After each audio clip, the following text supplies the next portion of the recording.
पढ़ लो भैया, कहाँ से पहुँच गए थे तुम? देखो यहाँ क्या विषय चल रहा है, इनकोडिंग चालू कर दी कि नहीं?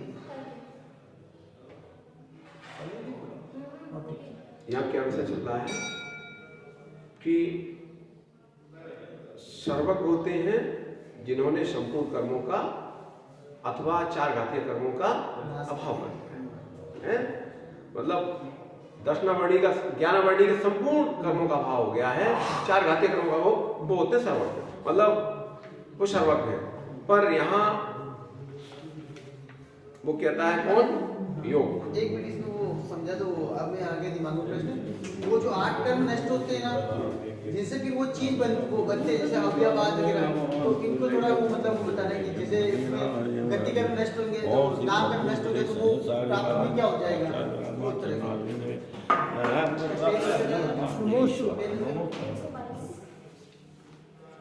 आठ कर्मों के नष्ट होने से हाँ क्या क्या चीज प्राप्त होती है? दर्शन वाहिनी के अभाव से,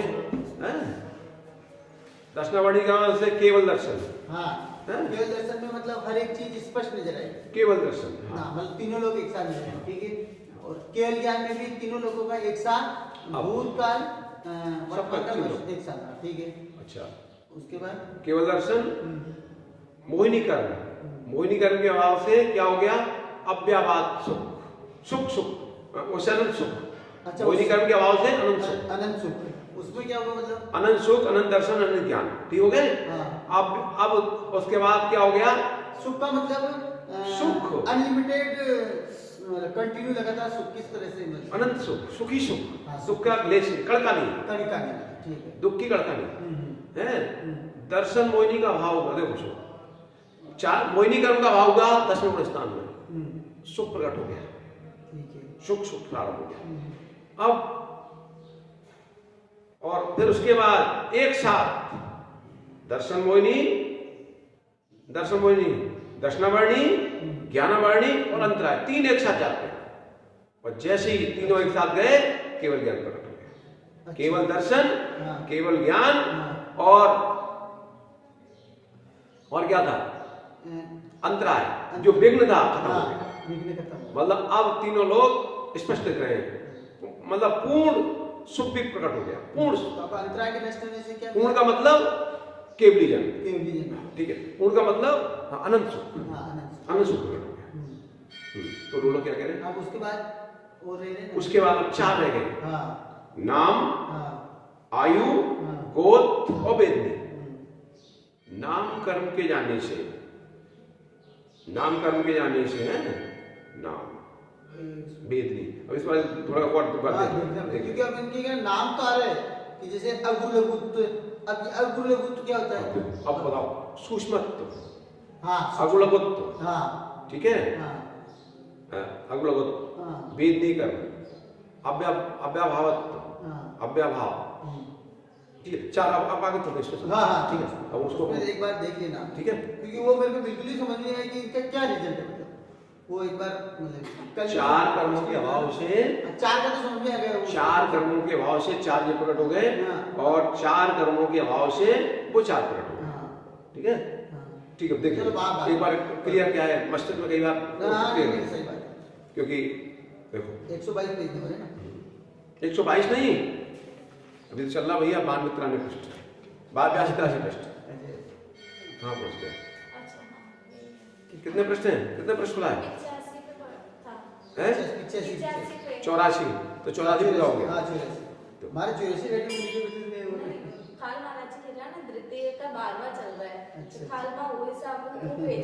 बारहवां सूत्र था, 92वां नहीं, 12वां सूत्र था, 12 नंबर।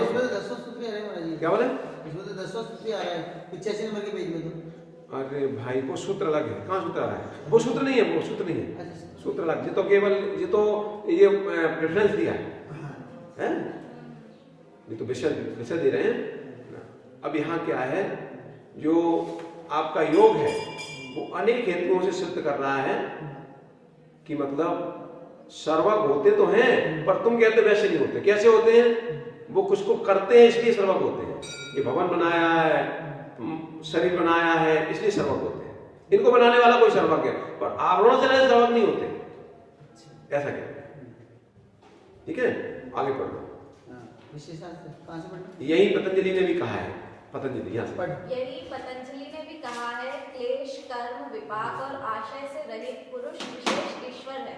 वह निरतिशय सर्वज्ञ बीज है। हरिहर हिरण्यगर्भादि पूर्व पुरुषों का भी एक गुरु है और काल की अपेक्षा उसका कभी विच्छेद नहीं होता, अर्थात वह अनादि निरंतर है। क्या कह रहे हैं? पतंजलि ने भी कहा है, मतलब एक उदाहरण दे रहे हैं, जिनका क्लेश कर्म विपाक आशय से रहित ऐसा विशेष ईश्वर है, वह निरतिशय है। मतलब निरतिशय का मतलब क्या है? अनादि अनंत हो गया, मतलब कोई परिवर्तन नहीं होता उसमें, है?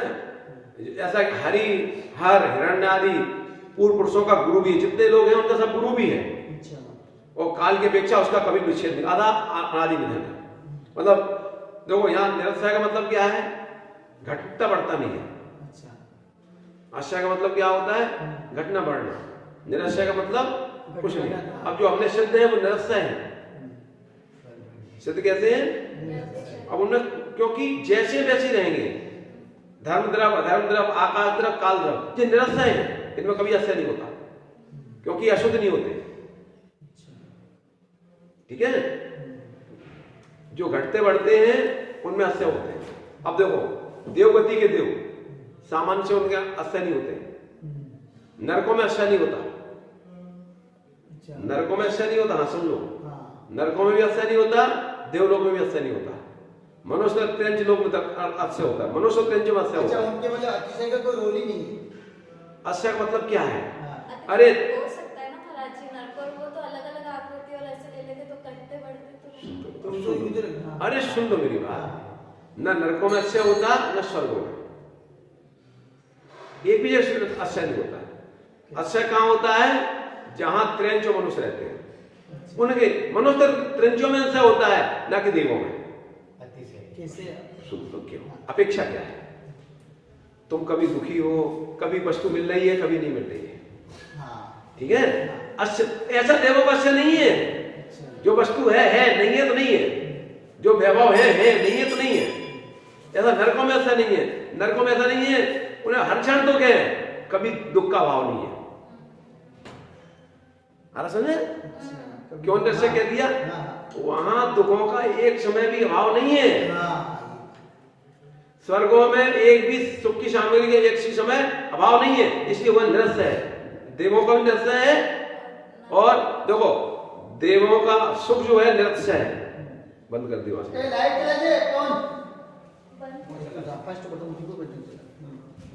देवों का सब उनके अपने काल की अपेक्षा वैसे निरस्य नहीं है।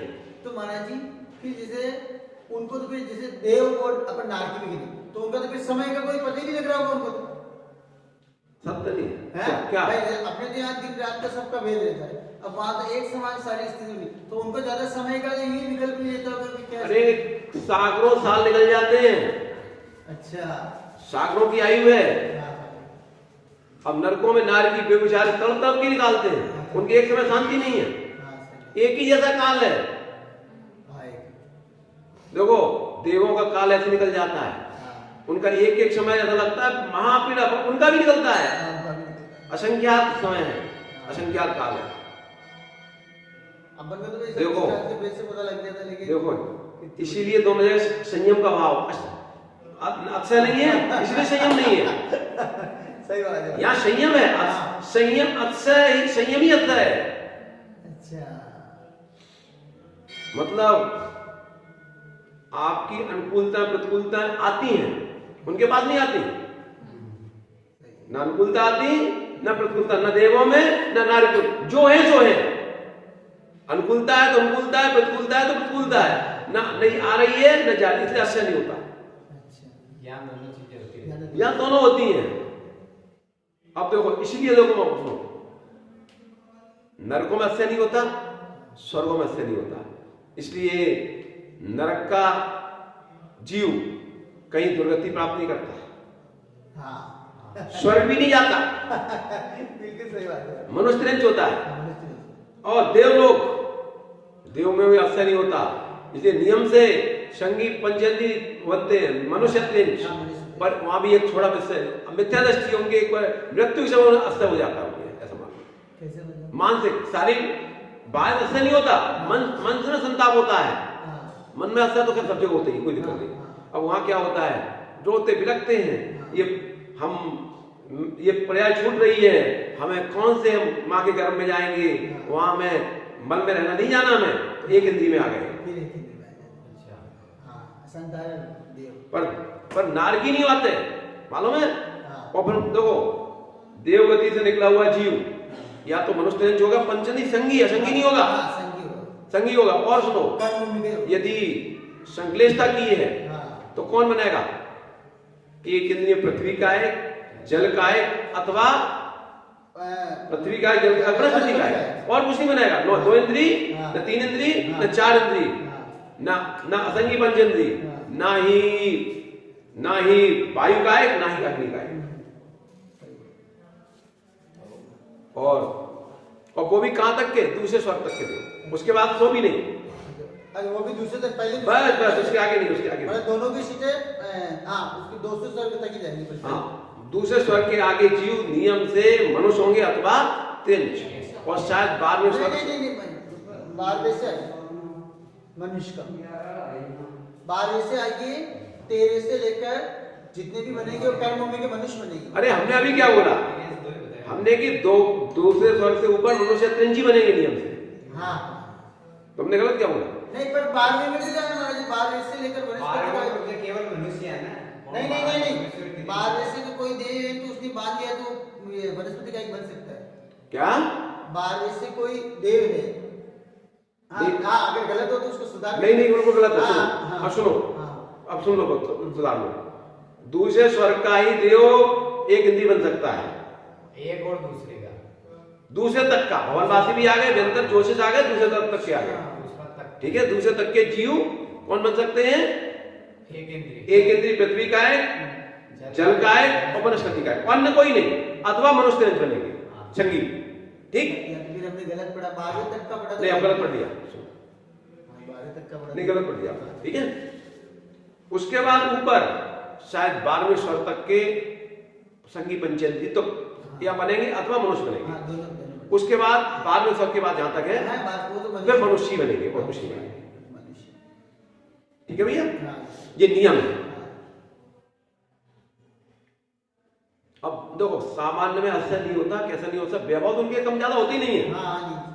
अब एक एक देव की 32 रानियां होती, देवियां होती हैं, एक चली गई, दूसरी आ गई। हाँ, संख्या में कोई कमी नहीं होती। अरे ठीक है, कुछ देर के लिए कम हो जाएगी, पर वो आने वाली है नहीं, हाँ। कोई विकल्प नहीं है, हाँ, वैभव की कमी नहीं होती, हाँ। चलती रहती है।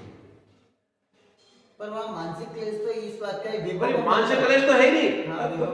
अब देखो, वैभव की अपेक्षा अच्छा नहीं है, पर परिणामों की अपेक्षा तो जब तक संसार में जियो तब तक अच्छा है।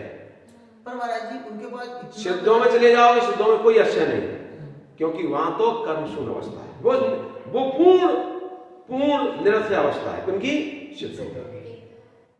वहाँ पे इतनी अनुकूलता, जैसे भगवान का अभिषेक करना वगैरह, पहले देखना करना वगैरह, सब चीज की अनुकूलता है, वो देखते हैं भगवान के लोग। उसके बावजूद भी उनके पास सब स्थिति बनती, तो भी उनके स्वयं के बिल्कुल भी भाव नहीं बनते। मतलब अरे सब अनुकूलता है ना। अरे असंख्या समय दृष्टि मिल जाएंगे आपको एक स्वर्ग में, पर सभी देव नहीं होते। सत्य। ठीक है, असंख्या मिल जाएंगे, पर उससे भी कई गुने अधिक है वहां जी। अरे क्यों परेशान हो? तो सामने सब कुछ मिल रहा है, सब कुछ दिख रहा है, कहाँ विश्वास है? हाँ, नहीं, वैसे। बल्कि ज्यादा कहेंगे वसंत भैया कल से अपने ऊपर ही ले, सही बात। अरे ज्यादा कहेंगे वसंत भैया कल से आना बंद कर देंगे। हाँ, वो सत्य बात है। ठीक है कि नहीं है? हाँ, अगर आना बंद। हाँ, बस हमारे अगर इंद्रिय विषयों में दखल डाल दी तो हम आने बंद कर देंगे। हाँ, वही है ना। सत्य नहीं। यहाँ देखो मेरी बात सुनो, प्रवचन मैंने सोचा कि प्रवचन में इंसान क्यों नहीं बैठना चाहता, क्योंकि प्रवचन में बोलेगा तो सब चीज आएगी, ये स्वर्ग ये नरक सब चीज आएगी। अब ये चीज बोले तो फिर भी अगर कोई काम करना चाहते तो करेंगे नहीं, मतलब वो क्या क्लियर साम, यहाँ तो सब चीज कांच के समान खुलेगी ना। अब कांच के समान खुलेगी तो फिर अंदर झटका लगेगा, तो फिर इधर जाए कि इधर जाए, इधर जाएगी फिर बुरे काम कैसे कर पाएंगे। इस वजह से कहीं पे भी देख लो आप, संख्या बढ़ नहीं सकती। मेरा अनुभव है। सही वो भी कुछ लोग, अरे कुछ लोग कहते भी हैं, नहीं मुझे इसे बोलते हैं हाँ। कि महाराज जी प्रवचन तो बहुत अच्छा लगता है, यहाँ से लगता है फिर अगर हम जीने लगेंगे तो फिर जो है घर में रह नहीं पाएंगे। हाँ वो स्थिति पर तो बसंत भैया ऐसा भी नहीं है, ऐसा भी नहीं है। सत्य तो ये है, जिसने सत्य को जान लिया है, समझ रहे, वो घर में जब तक रहेगा बहुत अच्छे से रहेगा। हाँ रहेगा, ये बात है। अब वो क्या खुश नहीं है, अरे भाई ये आपको कह रहा है, आगम क्या कह रहा है, कह रहा है महावृत्ति बनो, ठीक है, महावृत्ति क्षमता नहीं अनुवृत्ति बनो, ठीक है, वो भी क्षमता नहीं सदाचार का पालन करो, पर सदाचार का पालन करो, कषाय को बंद करो, अपने परिणति को जानो, वेदन करो, अपने सच्चे सुख को देखो, दृष्टिपात करो, समय दृष्टि बनो। अरे ये परिणतियां तुम्हारे अंदर प्रकट होंगी तो घर में भी झगड़े कम होंगे, ना कि झगड़े बढ़ेंगे। सही बात है, कारण कि पुण्य बढ़ेगा, सब कुछ अनुभव रहेगा। अरे समझे नहीं, अरे आपकी झगड़े क्यों होते, आसक्ति अधिक है। हाँ बिल्कुल सही बात है। भैया जितना तुम्हारे पास है उतना तुम भोग पाओगे क्या, नहीं भोग पाए, नहीं भोग पाए। नहीं भोग पाए। पर झगड़े किसके हैं, झगड़े उस सामग्री को संचित करने के, हाँ, इकट्ठा करते इकट्ठा, भले मालूम तुम्हें नहीं भोग पाओगे फिर भी लाओ, हाँ, लो। और होता है तो चेहरे में मुस्कान आती है, चेहरा खिल जाता है। अभी जो है उसमें तो चला जाए तो देखो चेहरा फीका हो जाएगा। इसमें महाराज जी अपेक्षा का भी बहुत ज्यादा कर, अभी योगशाला जी के प्रवचन में आया था ना अभी अकबर, कि अगर आप अपेक्षा रखोगे तो आपको बहुत ज्यादा मतलब दुख का वो रहता है। अरे भाई तो संसार तो अपेक्षा ही का है नहीं। अरे देखो दुख नाम ही अपेक्षा है, दुख ना भी अपेक्षा। और बता दूं, दुख नाम ही नहीं, मित्रता नाम ही दुख है। मित्रता ज्यादा होगी तो अपेक्षा टूट जाती है। बसंत भैया सुनो, जितनी मित्रताएं हैं सब दुखकारी, क्योंकि आपको देखो ऐसा कहें, सत्य तो ये है दुख का पर्यायवाची मित्रता है 100%। अच्छा वो मुश्किल हो जाता है इसमें, तो मतलब पूरा संसार टिका है महाराज जी, अगर क्योंकि बिलीव ही सबसे बड़ी चीज होती है। देखो जो जान जो सुनो, देखो संसार में सुखी जीवन जीना चाहते हो मित्रता तोड़ दो,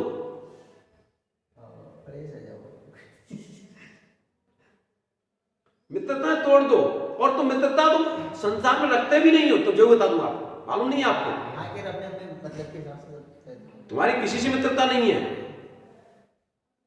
मित्रता तुम्हारी किसकी है, अपेक्षा की। हाँ ये तो सत्य बात है। अपेक्षा की मित्रता है, अपेक्षा की मित्रता तोड़ दो। देखो, और अपेक्षा, मित्रता का नाम ही अपेक्षा है, अपेक्षा का नाम ही दुख है, इसलिए मित्रता का मतलब दुख, इसलिए दुख में, इसलिए कि मित्रता तो बनानी नहीं चाहिए। पर हमने क्षमाचार्य जी महाराज जी के प्रवचन में सुना कि इंसान को अगर मित्र बनाना, एक तो कल्याणकारी मित्र बनाना चाहिए, ताकि भविष्य में उसको मतलब मोक्ष की ओर ले जाए।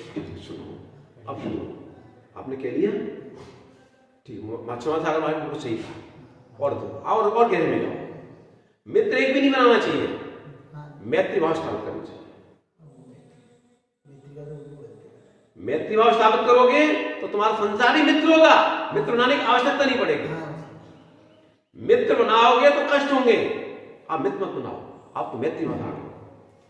मैत्री भाव धारण करोगे तो ठीक है, मैत्री धारण करोगे तुम्हारा शत्रु कोई बचेगा ही नहीं, जब शत्रु नहीं बचेगा तो मित्र तो होंगे, तुम्हारा काम हो जाएगा, तब भी शत्रुता स्थापित नहीं होगी, नहीं होगा तब भी कोई दिक्कत नहीं।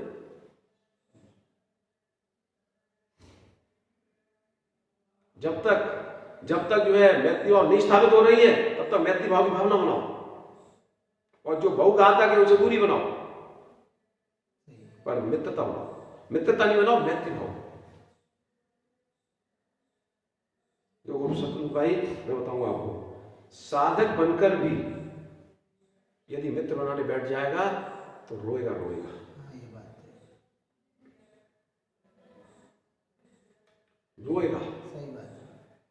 रोएगा 100%। सम्यक को मित्र बना लिया, हमारा भक्त बन गया, अब जिस दिन सम्यक हमारे पास नहीं पूछने आएगा कष्ट होगा, ठीक है। अपेक्षा क्यों, अब ठीक है, मित्र मत बनाओ, मैत्री भाव रखो।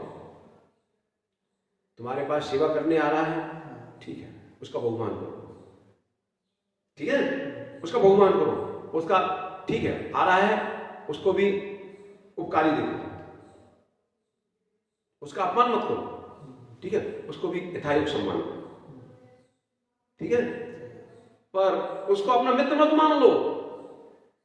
अब मित्र मान लोगे तुम हर हमेशा चाहोगे ये हमेशा हमारे पास उपस्थित है, हमारी बात माने, हमारे हिसाब से चले, ठीक है, तो कुछ दिन चल सकता है, जिस दिन नहीं चला उस दिन सबसे पीड़ा आपको उसी से होगी। क्या मतलब है? तुम्हें भाई ध्यान नहीं रखते हमारा, भूल गए तुम, पहले तुम्हें घर तीसरी आते थे, अब नहीं आते। ये क्यों बात कही, क्यों विषय निकला? क्योंकि तुमने मित्र बनाने की भावना की थी। यदि मित्र नहीं बनाते तो कोई दिक्कत नहीं, तो सम्यक भाई नहीं आए तब भी कोई बात नहीं, ठीक है, कोई कारण लग गया होगा, रस जीवन है, कोई कारण होगा, कोई विकल्प नहीं, कोई विकल्प नहीं। अब विकल्प ही नहीं है और मित्रता बना ली है तो विकल्प ही विकल्प खड़े होने हैं। तुम नहीं आए, दूसरे रास्ता बनाते, आके दूसरे भेजते, तुम्हारा कर्तव्य नहीं था क्या? तुमने क्यों गहरा मित्र बना लिया है? वो उनका समय है, उनका विषय है, हमारा विषय नहीं है। उन्हें वैयावृत्ति की भावना है, उन्हें सेवा की भावना, वो देखें, वो उनका विषय है, हमारा विषय नहीं है। हम अगर ऐसा कह रहे हैं तो हमने इनको मित्र बना लिया है, हमारी इनसे अपेक्षा बढ़ चुकी है। साधक निकला है, साधक अपेक्षाओं में जिएगा तो परेशान रहेगा। देखो बसंत भैया, मैं तो बहुत सारे लोग करता हूँ, देखो तो कई भावना, देखो अनादि संस्कार है, अपेक्षा तो होती है, पर अपेक्षाओं को प्रकट होने मत दो। अगर प्रकट हो जाएंगी तो महापीड़ित करेंगी, ठीक है, तो अपन अपेक्षाओं को दूर रखना चाहते हैं। ऐसा नहीं उत्पन्न तो होती है, और प्रयास यही रखते दूर रखो, क्योंकि वो परस्पर सहयोग की रहती है विश्व भावना, तो फिर रहता है मतलब अपेक्षा का। अरे भाई ठीक, हाँ वो गलत है, अपन मान रहे बात को। अरे आप समझो नहीं, अब देखो फिर भी तुम्हें किंचित अपेक्षा भाव आ भी गया है तो ठीक है, बस वही समाप्त कर लो, आगे नहीं बढ़ाना, नहीं तो बहुत कष्ट हो जाएगा। नहीं समझे, नहीं शत्रु बन जाएंगे। हाँ, अगर मन की नहीं बने शत्रु बन जाते हैं। भाई सुनो, किसी का तुम्हारा मित्र है, तुम्हारा मित्र है, गहरा मित्र है आपका, गहरा मित्र, आप हर समय उसके साथ खड़े होते हैं, ठीक है, आज पीड़ित हो गया, तुम नहीं देखे, पहुंचे नहीं देखने के लिए, अब तुम्हारा मित्र बचेगा क्या? दुश्मन होगा। तो तुम्हें सूचना ही भेज रहा है कि समय भैया बहुत परेशान है, आ जाओ, तुम नहीं जा रहे हो, उस मित्र बचेगा तुम्हारा क्या? दुश्मनी होती है। यदि इतनी गहरी प्रीति नहीं रखी होती तुम्हारे साथ भी और तुम भी नहीं रख पाओगे, पर यदि तुमने मैत्री भाव रखा होता, मैत्री भाव के साथ प्रीति होती तो इतनी पीड़ा नहीं होती। दिमाग में लगा दो भैया ठीक है, उनको कुछ कार्यक्रम होगा, कुछ कारण से आया होगा, नहीं आया होगा, कोई बात नहीं, अपेक्षाएं हो गई है।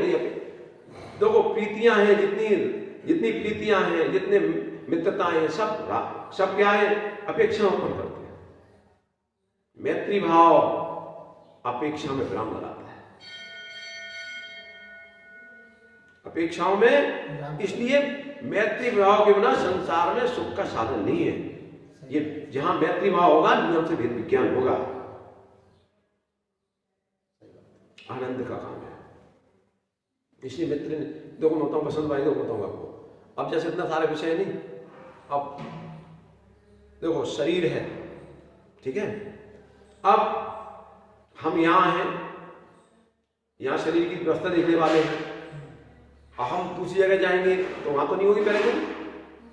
हम विकल्पों में क्यों जिए? टेंशन फ्री, सही बात, कुछ भी टेंशन नहीं, जो है सहज स्वीकार, समझ में आ जाएगी तो हो जाएगी, नहीं टेंशन ही नहीं। अपेक्षा होगी तो परेशान होंगे हम, क्या मतलब? ध्यान नहीं करते, कुछ नहीं करना, अपने आप पुण्य होगी, सारी व्यवस्था बन जाएगी, और नहीं बन जाएगी उसके लिए कौन हम लेकर मुनि बने हैं। हाँ, निर्णय ये होना चाहिए पहले, पर बहुत कम मिलती है, इसे सोचना है आप पे जितने, क्योंकि बसंत भैया ऐसा नहीं करेंगे तो हम सुख से नहीं जी पाएंगे। पहला निर्णय, कि तरह तरह के लोग मिलते हैं, तरह तरह की सिस्टम मिलता है। तो देखो मैं बताऊंगा आपको क्या सीखते हो। बहुत सारे विषय जीवन में आते हैं। कहीं थे अलग व्यवस्था, वहां अलग व्यवस्था। अब एक साल महाराज यहाँ तुम क्या ले आर की जी तुम क्या वहां तो लेते नहीं, लेने ले गए हो, क्या करते हो, या करते हो, ठीक है जो भाई है। अब उन विकल्प कौन लगाया, हम तुम सब कौन गए, ऐसा नहीं करो, ऐसा करो, कुछ नहीं विकल्प। कौन जो अपने अनुकूल है, स्वास्थ्य के अनुकूल नहीं। अब किसी को क्या पसंद है, जैसा पसंद है वो खिलाएगा, उसको जैसे पसंद है वैसे तुम्हारे पास आएगा, उसकी परिणति है। अब तुम सब में बनाओ सामंजस्य, यही तुम्हारा है धर्म।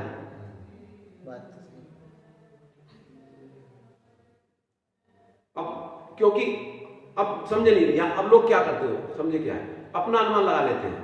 अब यहाँ उन्होंने अपने हिसाब से व्यवस्था बनाई और उन्होंने की महाराज की व्यवस्था यही है। अरे महाराज नहीं, तुम्हारी व्यवस्था है, महाराज की तो होगी ठीक, पर अंतर में ये तो तुम्हारी है, ठीक है। महाराज के अनुकूल थी, उन्होंने ले ली, हो सकता है दूसरी जगह गए, उन्हें दूसरी व्यवस्था उन्हें वो उनकी लगी, वो स्वीकार कर ली। अब तुम्हें क्या लग रहा है, यहाँ की व्यवस्था अलग थी, यहाँ अलग है। अरे ठीक है, अपन दोनों सामंजस्य बनाया नहीं, और जो हमारे अनुकूल नहीं होती तो भैया हम ठीक है उसको भी शांति से नहीं स्वीकार नहीं देते, और आई आती तो वही स्वीकार है, टेंशन क्या है। अब जैसा है वैसा है, सारा सामंजस्य का मार्ग है। देखो मोक्ष मार्ग तो समीकरण का मार्ग है, और मनुष्य पर्याय में आके समीकरण बनाना सीख लेना चाहिए। यद्यपि तुम समीकरण बना के ही जीते हो बसंत भाई, पर क्या करें, अतीन्द्रिय सुखों के लिए नहीं, इंद्रिय सुखों के लिए। समीकरण बना के ही जीते हो तुम, बगैर समीकरण के कहां जिए तुम, बगैर समीकरण के जी सकते हो क्या, नहीं जी सकते। देखो स्त्री पर्याय की प्रत्या शक्ति मायाचारी क्यों, जिस समीकरण बनाने की कला, ये इन्हें मायाचारी क्यों होती है, इस समीकरण बनाने कैसे। पुरुष तो अपने अहंकार में कुछ मानता नहीं है, अब शक्ति भी उनके पास नहीं है, अब क्या करें, कुछ नहीं। अब मायाचारी से अपना समीकरण बनाते हैं, जीना तो है, समीकरण बनाते सब। देखो गरीब है, लाचार है, वो समीकरण कैसे बनाएगा, बस मायाचारी से। आप देखो उसकी कमजोर मजबूरी है, क्या करें, नहीं तो जीने नहीं दोगे। वो सत्य कह देगा तुम उसको धुतकार दोगे, सत्य कह देगा तुम भगा दोगे। अब वो तुम्हारे यहां पे, हाँ ठीक है ठीक है ठीक है, क्योंकि रोटी खानी है, सत्य ऐसा है। ये प्रत्यय शक्ति है, प्रत्यय शक्ति सारे विषय समझ में आते हैं। क्यों, इसलिए जैसे अब ये इंद्रिय विषयों में जैसे तुम बना लेते हो समीकरण, ऐसे बनाओ मोक्ष मार्ग में समीकरण, तो हो तुम ज्ञानी। बसंत भैया समीकरण हो व्यक्ति भाव के लिए, तो तुम ज्ञानी। इंद्रिय विषयों के लिए समीकरण बनाते बनाते अनंतकाल हो गया। अरे अपने परिवार के साथ समीकरण बनाना ये तो इंद्रिय सुख के लिए है, जो तुम्हें शत्रु मानते हो उनके लिए समीकरण बना लो, तो है ही मोक्ष मार्ग। जो तलवार लेके सामने खड़ा हो उससे भी कह दो भैया, उससे भी आपके प्रति कटु व्यवहार न हो, तो है व्यक्ति भाव। कम से कम श्रद्धा तो हृदय विराजमान हो। अब महावृत्ति है श्रद्धा में नहीं, चारित्र में ही विराजमान हो, कि कटता स्थापित न हो। कोई शत्रु हमें देख ले पर मेरा कोई शत्रु नहीं। चारित्रवान यही परिणति है। पर जो चारित्र को भी नहीं धारण कर रहे हैं, वो भी ये परिणति उनके लक्ष्य में है, पर अभी क्या करें, अभी इंद्रिय विषयों के आसक्ति में डूबे हुए हैं। पर श्रद्धा में है, समीकरण बनाओ, समीकरण बनाओ इंद्रिय विषयों से, सब विषयों से समीकरण बनाओ। जब इंद्रिय विषयों को तुम समीकरण बनाए बिना भोग नहीं सकते हो, तो जो अतीन्द्रिय सुख समीकरण बनाए बिना कैसे प्राप्त कर सकते हो। देखो बसंत भैया, देखो मस्तिष्क में बहुत विकल्प आते रहते हैं हर व्यक्ति के। हाँ, और देखो अब आप भी अपने विकल्पों को ठंडा करते हो, आप भी विकल्पों को ठंडा करते हो, विकल्पों को समीकरण बना के ऐसा करूंगा ऐसा करूंगा। अब विकल्पों को ठीक है हम ऐसा करेंगे, घुमाएंगे, ठीक है, आप प्लानिंग करते हैं। अरे करते नहीं, ये संसार की व्यवस्था की प्लानिंग। मोक्ष मार्ग की प्लानिंग क्या है? मोक्ष मार्ग में ठीक है विकलता भी आएंगी, तब भी हम अपने शाम भाव को नहीं छोड़ेंगे, धैर्य को नहीं छोड़ेंगे। ये मोक्ष मार्ग की प्लानिंग है। और संसार की ऐसी विकलता आएगी, मैं आप दिखा दूंगा, भाग जाएगा, ठीक है, मैं झूठ बोल दूंगा, हमारा काम हो जाएगा। क्रोध भी आ गया, मायाचारी ऐसा घुमाऊंगा कि वो समझ ही नहीं पाएगा। आ गया? ये संसार की व्यवस्था है। समीकरण बनाते हो आप, मोक्ष मार्ग में साम भाव ही समीकरण है। और सुनो, साम भाव का समीकरण बसंत भैया आनंद देता है। मैं एक चीज को अनुभव करता हूं। जब विकलता मस्तिष्क में कर्मों के पूर्व के संयोग, कोई भी हेतु न हो सामने, विकलता मस्तिष्क को सताने लगे, कुछ नहीं, साम भाव का चिंतन करो। ये औदायिक परिणाम आ गए हैं, ये जाएंगे। हमारा ज्ञायक भाव ध्रुव है प्रत्येक जीव से। और जो यदि हमें लग भी रहा है कि हमारा प्रतिकूल कर्म का उदय भी आने वाला है, क्या विकल्प है? जो पूर्व में किए हैं वो तो हमें उदय में आएगा ही, उसको कौन रोकने वाला है? अपने ऐसा चिंतन किया और भय तनाव से दूर हुए, शांति आ गई। वे कर्म आएंगे भी तो धीरे झड़ के चले जाएंगे, तुरंत उसका रिजल्ट मिलता तुरंत है, मिलेगा। और तुमने कि अब ऐसा करेंगे, इसको ऐसा करेंगे, अब तुम पीड़ित हो, दुखी हो, आगे दुखों की तैयारी कर रहे हो। सत्य बात है। और सत्य है, सत्य में जीने लगे आप सत्य भाई, तो संसार उच्छेद हो जाए। तो बदलाव तो जरूर आते ही रहता है, ठीक है। अब जितना बदलाव कर लोगे उतना लेती है। देखो, पर बदलाव तो मैं बताऊंगा आपको, देखो कषायों को उपशम करने का पुरुषार्थ तो आपने अनंत बार किया है। कषायों को मंद करना तो आपने अनेक बार सीख लिया है, परंतु मैत्री भाव प्राप्त करना अभी नहीं सीखा। परंतु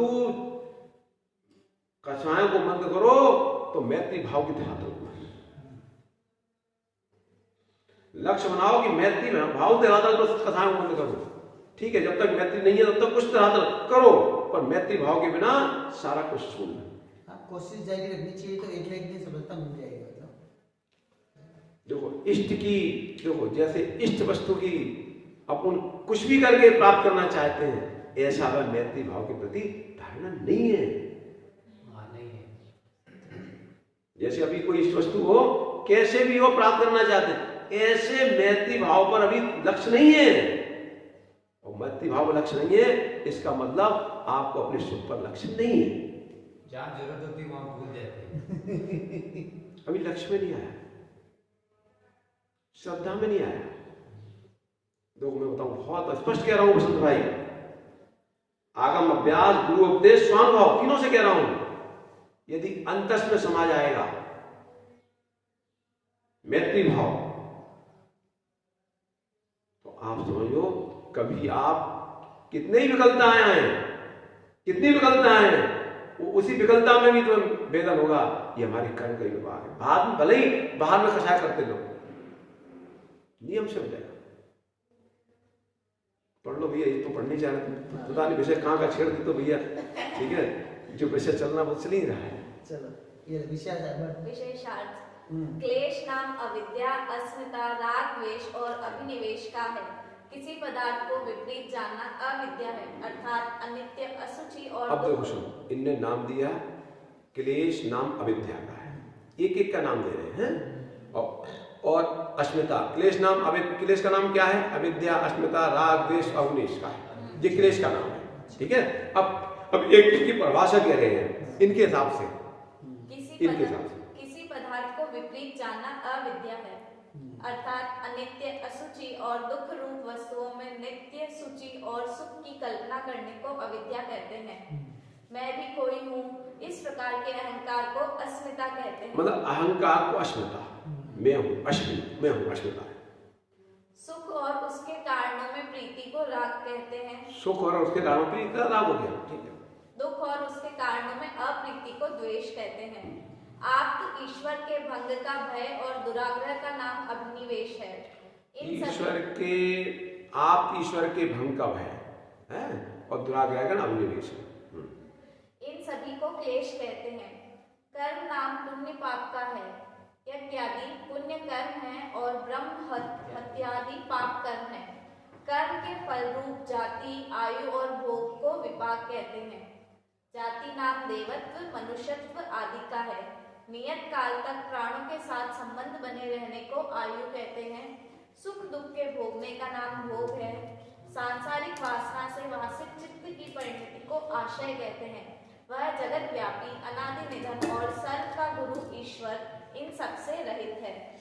अब जी क्या कह रहे हैं, जो क्या कह रहे हैं, जो इनका जो ईश्वर है वो कैसा क्लेश से रहित है, कर्म से, विपाक से, आशय से, ऐसा ईश्वर है नहीं है। न तो उसके कर्म है, न कोई क्लेश है, न कोई सुख दुख हो रहा है विपाक, न कोई आशय है उसका, इनसे रहते हैं, ऐसा ईश्वर है। और वो सबका संसार का रचयिता, बनाने वाला है, ऐसा ईश्वर है। तथा सन्यासियों के गुरु अवधूत के भी वचन उसके विषय में इस प्रकार। अब सन्यासी के गुरु अवधूत है, उनके ही वचन सुन लो, वही सुना रहे हैं। हे भगवान, आपका ऐश्वर्य अप्रतिहत है, वैराग्य स्वाभाविक है, तृप्ति नैसर्गिक है, इंद्रियों में वशिता है, अर्थात आप जितेंद्रिय हैं। आपका सुख आत्यंतिक अर्थात चरम सीमा को प्राप्त है, शक्ति आवरण रहित है और सर्व विषयों को साक्षात करने वाला ज्ञान भी आपका ही है। इस प्रकार ईश्वर यतः सर्व से ज्येष्ठ और अनादि निधन है, अतः उसके द्वारा उर्वी पर्वत आदि कार्यों के किए जाने पर अनवस्था दोष नहीं प्राप्त होता है। मतलब ईश्वर जो है कैसा है, ज्येष्ठ है, अनादि निधन है, उसके द्वारा इस पृथ्वी भी उसी तरह बनाई गई है, पर्वत सब कुछ इसी तरह बनाए गए हैं, ठीक है। तो इसलिए अनवस्था दोष नहीं आता कि उसको किसने बनाया, बोल के अनादि निधन है, ऐसा कह रहे हैं। और ईश्वर के सद्भाव को सिद्ध करने के लिए हमने जो कार्यत्व हेतु दिया है वह असिद्ध भी नहीं है, क्योंकि साव्यय होने से कार्यत्व हेतु सिद्ध है। मतलब ये ईश्वर का हेतु क्या ले रहे हैं कि संसार का जो भी दिख रहा है ये सब कार्य नहीं, भवन पर्वत, ठीक है, भवन तो बनाते दिखाई दे रहे हैं, पर्वत भी किसी ने बनाए होंगे, ये सब कार्य है। और कार्य क्यों है, क्योंकि अवयव है, सावयव है। क्योंकि सावयव का मतलब अनेक से बना हुआ है। अवयव का मतलब क्या है, जैसे पृथ्वी है तो अनेक पृथ्वी के परमाणुओं से बनी, ऐसा कहते हैं। प्रत्येक द्रव, जैसे कपड़ा है तो कपड़ा तंतुओं से बना, अवयव हो गए। अवयव क्या हो गए, तंतु, और कपड़ा क्या हो गया, अवयवी, मतलब सावयव, अवयव सहित है। तो इसलिए जो अवयव सहित होता है वो कार होता है, और कार होता है तो कार को कोई करने वाला है, ऐसा कहते हैं। इनका हेतु ये है। विशेषार्थ योग लोक पृथ्वी आदि कार्यों को समवायी कारण, असमवायी कारण और निमित्त कारण, इन तीन कारणों से उत्पन्न हुआ मानते हैं और उसे सिद्ध करने के लिए उन्होंने कार्यत्व हेतु दिया है। उनमें से वे पृथ्वी जलादि रूप 4 प्रकार के परमाणुओं को कार्य का समवायी कारण कहते हैं। परमाणुओं का संयोग असमवायी कारण है और ईश्वर आकाश कालादि निमित्त कारण है, क्योंकि ये अनादि निधन है। उक्त अनुमान में प्रयुक्त कार्यत्व हेतु असिद्ध नहीं है। इस बात को सिद्ध करने के लिए उन्होंने सावयवत्व हेतु का प्रयोग किया है। यथा पृथ्वी आदि कार्य हैं क्योंकि वे अवयव सहित है। जो पदार्थ अवयव सहित होते हैं वे कार्य होते हैं। जैसे प्रासाद, भवन आदि पृथ्वी आदि सावयव है, अतः वे कार्य हैं। इस प्रकार वे पृथ्वी आदि के कार्यत्व की सिद्धि सावयवत्व हेतु से करते हैं, अतः कार्यत्व हेतु असिद्ध नहीं है। ठीक है, तेरे जैसे विश्वेश्वर जी महाराज की